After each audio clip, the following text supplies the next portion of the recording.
गुंड निलेश घायवळ पासपोर्ट प्रकरणी आता अहिल्यानगरच्या पोलिसांची चौकशी होणार आहे। निलेश घायवळ पासपोर्ट प्रकरणी तत्कालीन पोलीस निरीक्षकासह दोघांना पुणे पोलिसांकडून नोटीस पाठवण्यात आली आहे।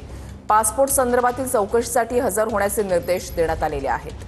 प्रदीप कापसे आमचे प्रतिनिधी या संदर्भातली अधिक माहिती देतील। प्रदीप, ऋषी, आपल्याला माहिती आहे की निलेश घायवळवरती बनावट पासपोर्ट काढल्याप्रकरणी गुन्हा जो आहे तो दाखल करण्यात आलेला आहे। मात्र तत्कालीन अहिल्यानगरच्या एका पोलीस उपनिरीक्षक आणि 2 पोलिसांना पुणे पोलिसांनी चौकशी कामी नोटीस जी आहे ती बजावलेली आहे।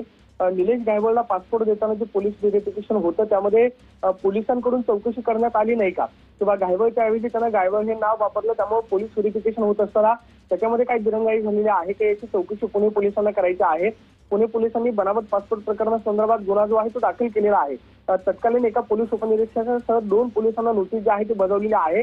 पासपोर्ट काढत असताना जिल्हा शाखेमध्ये हे पोलीस कर्मचारी जे आहेत ते कामावरती होते। 2019ला निलेश घायवळनं हा पासपोर्ट जो आहे तो काढलेला आहे, मात्र आतापर्यंत त्याची चौकशी का केली नाही। नक्कीच धन्यवाद प्रदीप दिलेल्या सविस्तर माहितीसाठी।